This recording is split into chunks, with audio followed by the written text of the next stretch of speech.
Hello friends, Ram Ram, जय श्री कृष्ण। आप सब कैसे हो? आशा करती हूँ सब बहुत बहुत अच्छे हो गए। ये भी आरजे रौनक की वीडियो है फ्रेंड्स, और ये सजेस्टेड वीडियो है। और ये वीडियो है फ्रेंड, आदि पुरुष की कौन सी गलतियाँ पकड़ी गई। वैसे तो आदि पुरुष बनाना ही पूरी फिल्म ही एक गलती लग रही है फ्रेंड। ये वीडियो बनाते हुए बहुत गुस्सा आ रहा है, क्योंकि हम लोग अपने राम के साथ, अपने श्री राम भगवान के साथ मजाक बर्दाश्त नहीं कर सकते, लेकिन ये लोग पैसे के चक्कर में कितने गिरेंगे पता नहीं है फ्रेंड्स।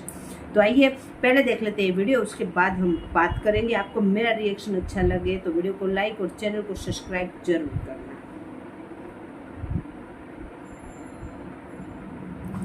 जिसने पूरे देश को एक कर दिया है। जब से आदि पुरुष रिलीज हुई है, हिंदू मुस्लिम सिख ईसाई आपिया भाजपाई लिबरांडू और भक्त सब आपसी बैर भुलाकर एक सुर में आदि पुरुष के मेकर्स को गरिया रहे हैं। फिल्म के राइटर्स को कूटने के लिए अनजान लोग एक दूसरे से मदद मांग रहे हैं। बुजुर्ग अपनी लाठियां डोनेट कर रहे हैं। मुंबई से आने वाली हर मालगाड़ी में फिल्म के एक्टर्स को ढूंढा जा रहा है। लोगों से बचने के लिए फिल्म के डायरेक्टर घर पर भी जामवंत का सूट पहनकर घूम रहे हैं। और फिल्म देखकर आया हर शख्स ओम राउत से यही पूछ रहा है कि का बवासीर बना दिया। तो क्या फिल्म सच में है बवासीर या फिर है हीरा ठाकुर की जहर वाली खीर। फिल्म के कुछ ही डायलॉग्स बेतुके हैं या कुछ एक डायलॉग को बार बार कोट करके फिल्म को बदनाम किया जा रहा है। क्या वजह है कि फिल्म की तकनीक तो आप तक पहुंचती है मगर उसकी आत्मा नहीं पहुंचती। और क्यों आदि पुरुष देखते वक्त हमें बार बार रामानंद सागर जी की रामायण याद आने लगती है। तो आज के फनतंत्र में हम इन तमाम पहलुओं पर विस्तार से चर्चा करेंगे, उस पर अपना ओपिनियन देंगे। और ओपिनियन से याद आया, अगर आपको भी ओपिनियन देकर पैसे कमाने हैं तो ये वीडियो एंड तक जरूर देखना। तो अगर आप इजाजत दें तो शुरू करें। करो ना भाई। नमस्कार दोस्तों, आप देख रहे हैं फनतंत्र, मैं हूं रौनक। दोस्तों, आज से 35 साल पहले रामानंद सागर जी की रामायण जब टीवी पर आई थी तो इसने क्रांति ला दी थी। इन 35 सालों में छोटे पर्दे पर न जाने कितने धार्मिक सीरियल आए और गए, मगर रामायण महाभारत जैसा असर फिर कोई नहीं दिखा पाया। इतना ही नहीं, 3 साल पहले कोविड के टाइम पर जब रामायण को दोबारा टेलीकास्ट किया गया तब भी लोगों ने उसे उतना ही पसंद किया जितना 30-35 साल पहले किया था। कभी आपने सोचा आखिर क्या वजह थी उसकी? उस रामायण में न आज की तरह कोई बड़े बड़े सेट थे, न ही आज की तरह इतने एडवांस ग्राफिक्स, न कोई फ्लैशी म्यूजिक और न ही कोई वर्ल्ड क्लास आर्ट डायरेक्शन। फिर भी क्या था उस रामायण में कि 35 साल बाद भी आज हम उसके असर से बाहर नहीं हो पाए हैं। आज भी जब कोई रामायण या उससे जुड़े किसी किरदार पर कुछ बनाता है तो लोग उसका कंपैरिजन उस रामायण से करते हैं और कहते हैं कि मजा नहीं आया। वही मजा जो 600 करोड़ के बजट से बनी आदि पुरुष देखकर भी लोगों को नहीं आया। और लोग खुलकर ये कह रहे हैं कि आदि पुरुष उस रामायण के आगे कहीं ठहरती नहीं है। इससे पहले कि हम इस पॉइंट पर आएं कि फिल्म आदि पुरुष में क्या लैकिंग है, क्या मिसिंग है, हमें यह समझना होगा कि उस रामायण में क्या था जिसका जादू हम पर आज भी बना हुआ है। जी हाँ, एक चीज जो उस रामायण को आज भी खास बनाती है वो थी उसकी सिंप्लिसिटी, उसकी सादगी, उसके किरदारों की मासूमियत। दरअसल रामायण भगवान श्री राम के मर्यादा पुरुषोत्तम राम बनने की कहानी है। जिस तरह उस रामायण में एक एक एपिसोड में बड़े शालीन और सभ्य तरीके से भगवान श्री रामचंद्र जी के चरित्र को दिखाया गया, ये बताया गया कि कैसे अलग अलग हालात में प्रभु श्री राम ने कभी भी अपनी मर्यादा, अपनी शालीनता को नहीं छोड़ा। उनकी ये शालीनता, उनका ये चरित्र ही रामायण का असली संदेश है। ये कहने में कोई हर्ज नहीं है कि जो सौम्यता प्रभु श्री राम के चरित्र में है वैसी ही सौम्यता और शालीनता उस रामायण में भी थी, जिस वजह से उसने सीधे लोगों के दिलों पर राज किया। जैसा ठहराव प्रभु श्री राम में है वैसा ही ठहराव उस रामायण की प्रेजेंटेशन में भी था। यही वजह है कि अपने फर्स्ट रिलीज के इतने सालों बाद भी जब उस रामायण को दोबारा दूरदर्शन पर दिखाया गया तो आज की पीढ़ी ने भी उसे वैसा ही पसंद किया जैसा तब किया गया था। इससे पहले कि मैं आदि पुरुष फिल्म पर अपना ओपिनियन दूं और बताऊं कि कैसे बहुत कुछ होते हुए भी फिल्म आपके दिल तक नहीं पहुंचती, मैं आपको एक ऐसे प्लेटफॉर्म के बारे में बताना चाहता हूं जिस पर आप कुछ आसान सवालों में अपना ओपिनियन देकर लाखों कमा सकते हैं। जी हाँ, ऐप का नाम है प्रोबो। डिस्क्रिप्शन में इसका लिंक दिया है, फटाफट से इस ऐप को डाउनलोड करो। उस लिंक पर क्लिक करके कई सारे टॉपिक्स हैं, क्रिकेट, क्रिप्टो, फुटबॉल, एंटरटेनमेंट और बड़े सारे सवाल हैं जिनका सिर्फ येस या नो में आप ओपिनियन देकर ढेर सारा प्रॉफिट कमा सकते हो। जैसे क्या चेपॉक तमिलनाडु T20 लीग जीतेगी, येस या नो। और आदि पुरुष मूवी भी रिलीज हुई है जिसकी हम लोग बात कर रहे हैं इस वीडियो में, उससे भी जुड़े कई सारे सवाल हैं। आप येस या नो में अपना ओपिनियन दो, पैसे जीतने पर पेटीएम, गूगल पे वगैरह से विड्रॉ भी कर सकते हो। ये देखो स्क्रीन पर आपको लीडर बोर्ड भी दिख रहा है। ऐसे आप भी जीत सकते हो ढेर सारा प्रॉफिट, बस डाउनलोड करना है आपको प्रोबो ऐप। वीडियो पे वापस आते हैं। हमने बात की कि रामायण में ऐसी क्या खूबियां थी कि आज भी वो हम सबके दिलों पर राज करती है। लेकिन अब आते हैं आज की आदि पुरुष पर, जिसमें VFX है, एनिमेशन है, बैकग्राउंड स्कोर है, बड़े बड़े एक्टर्स हैं, जिसे आज की जनरेशन को ध्यान में रखकर बनाया गया है। मगर इतने सब के बावजूद वो असर पैदा नहीं हो पाता। क्यों नहीं हो पाता? इसके कई कारण हैं। पहला रीज़न तो यही है कि फिल्म में इतना ज़्यादा टेक्नोलॉजी का यूज़ किया है कि फिल्म की आत्मा उस टेक्नोलॉजी के शोर के अंदर दबकर रह गई।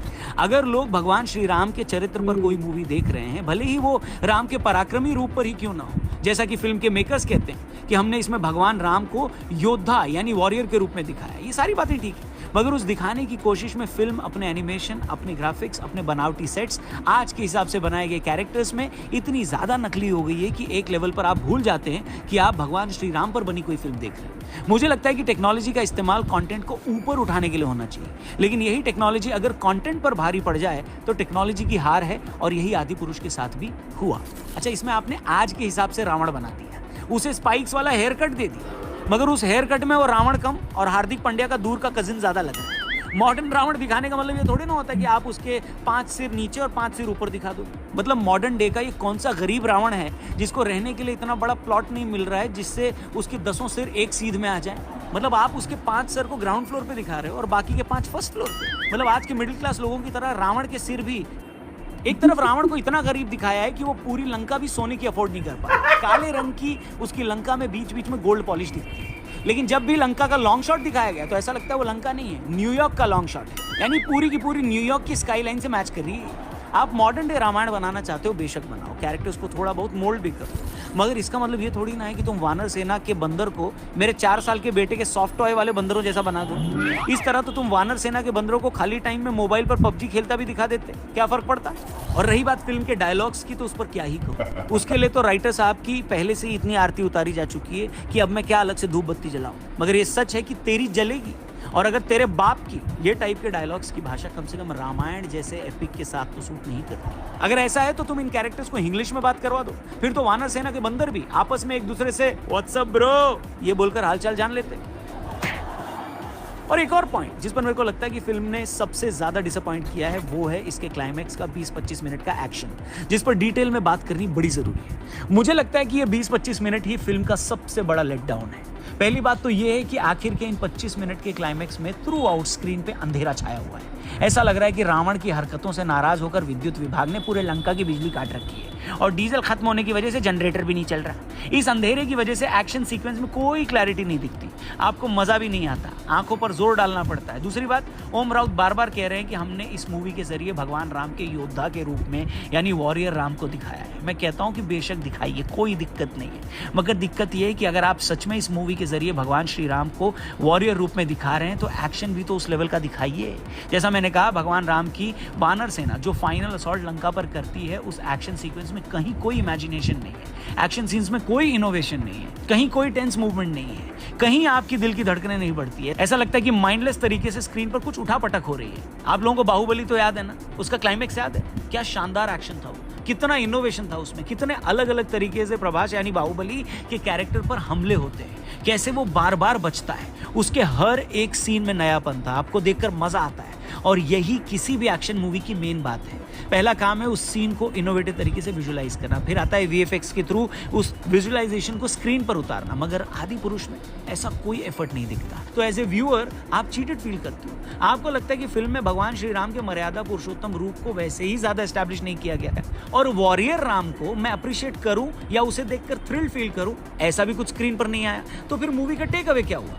और इसीलिए मैंने कहा कि आखिर में लोगों को लगता है मजा नहीं आ रहा है। फिर भी ध्यान से सुनिएगा, बहुत इंपॉर्टेंट पार्ट है इस वीडियो का, फिर भी मैं मूवी को आउटराइटली रिजेक्ट करने के फेवर में नहीं हूं जैसा कि कुछ लोग सोशल मीडिया पर कर रहे हैं। वेल, ये कौन लोग हैं आपको इनके बारे में भी अच्छे से समझ लेना चाहिए। ये वो लोग हैं जो वैसे भी नेशनलिस्ट या रिलीजियस फिल्मों के पक्ष में नहीं होते। उरी या RRR जैसी मूवी आती है तो इनको लगता है इससे कुछ लोग दुखी होंगे। बाहुबली, पद्मावत या तानाजी जैसी फिल्में जब आती हैं तो इनको लगता है कि इससे रिलीजियस ग्लोरिफिकेशन होता है। और ऐसे में आज ये लोग अगर आदि पुरुष के कुछ डायलॉग्स को लेकर फर्जी दुख जता रहे हैं तो ये कुछ और नहीं बल्कि इन डायलॉग्स के बहाने ऐसी फिल्मों को ही क्रिटिसाइज करना चाहते हैं। बाहर से ये भले ही दुखी होने की एक्टिंग कर रहे हैं, मगर अंदर अंदर इनको लग रहा है कि भैया मौज हो गई, इस फिल्म का राइटर बड़ा नेशनलिस्ट बना फिरता था, मजा आ गया, आज उसकी भद पिट रही है। इसलिए ऐसे लोगों की बातों को भी अच्छे से समझने की जरूरत है। बाकी फिल्म टुकड़ों टुकड़ों में आपको अच्छी भी लग सकती है, खास तौर पर जिस सीन में विभीषण भगवान श्री राम के अपने वचनों की लाज रखने के बारे में बताते हैं, जिस सीन में खुद समुद्र देवता भगवान श्री राम के सामने खड़े होकर अपनी बात रखते हैं, वो भी अच्छा लगेगा।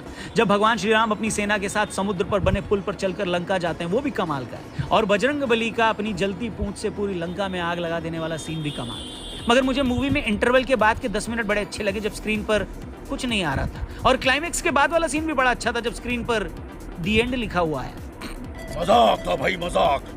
जोक्स अपार्ट, जैसे कि मैंने कहा, फिल्म टुकड़ों टुकड़ों में अच्छी लग सकती है आपको, पर ये बात भी है कि ये फिल्म बहुत कुछ होते हुए भी आपके दिल में नहीं उतरती। लेकिन हेलो, फिल्म बनाने में इसकी टीम ने जो मेहनत की है आप उसे डिनाई नहीं कर सकते। बाकी आपकी क्या ओपिनियन है, कमेंट सेक्शन खुला हुआ है, जरूर अपनी ओपिनियन शेयर करिएगा। और हाँ, अपनी हाँ फ्रेंड्स, तो जैसे मैंने सुना, मैंने ये पिक्चर फिल्म जो है वो नहीं देखी है। हम देखने जाने वाले थे, लेकिन ये सब चीज़ें सुन के तो बहुत ही गुस्सा आया, तो नहीं गए।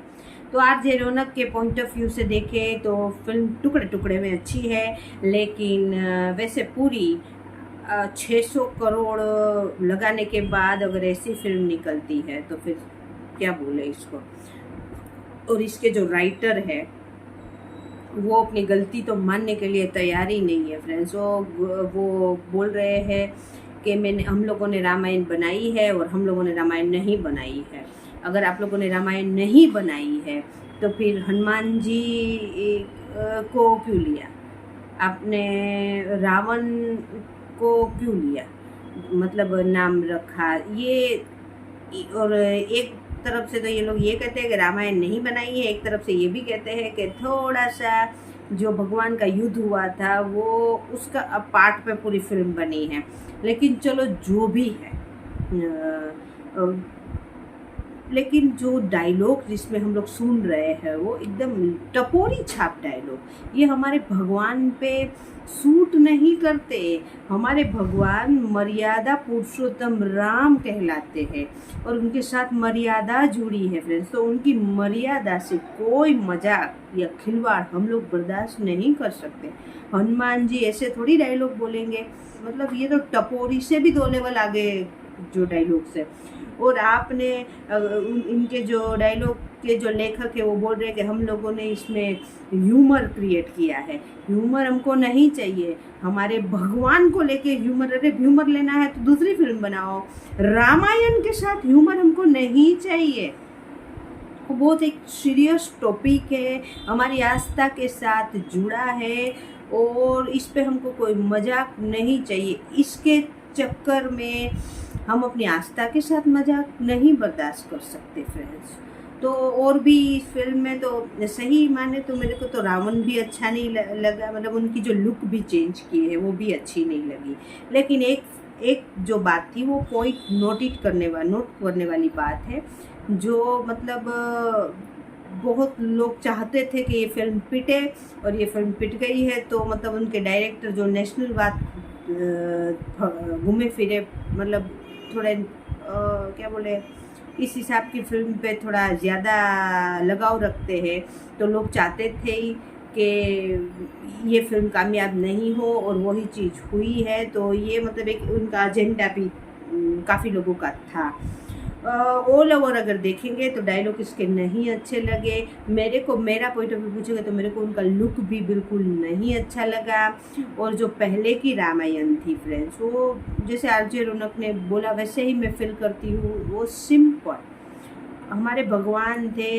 इसमें जो इनके हीरो है प्रभात क्या है, वो बोल रहे हैं कि हमने एक वॉरियर्स बताया है, ठीक है आप उनको योद्धा बताओ, पर श्री राम भगवान ऐसे थे एकदम सौम्य स्वभाव के थे। वो हमेशा उनके मुंह पे स्माइल रहती थी और वो योद्धा तो बहुत बड़े योद्धा थे, लेकिन वो एक टाइम पे आपने तो WWF के वो बॉडी बिल्डर जैसे बता दिए हैं, वैसे वो नहीं सूट कर रहे हैं मेरे पॉइंट ऑफ व्यू से फ्रेंड्स। तो मेरे को तो ये वीडियो मतलब अच्छी लगी। 2-4 पॉइंट है जो अच्छा है, लेकिन आदि पुरुष का जिस हिसाब से मैं सुन रही हूँ उस हिसाब से मेरे मन को तो नहीं भारी है फ्रेंड्स। आपको मेरा रिएक्शन अच्छा लगा हो तो वीडियो को लाइक और चैनल को सब्सक्राइब जरूर करना। और आपको कोई रिएक्शन करवाना है तो कमेंट्स कर सकते हो। और अब मिलते हैं फिर ऐसे ही किसी सुंदर सी वीडियो में। बाय बाय, जय हिंद, वंदे मातरम, बाय बाय।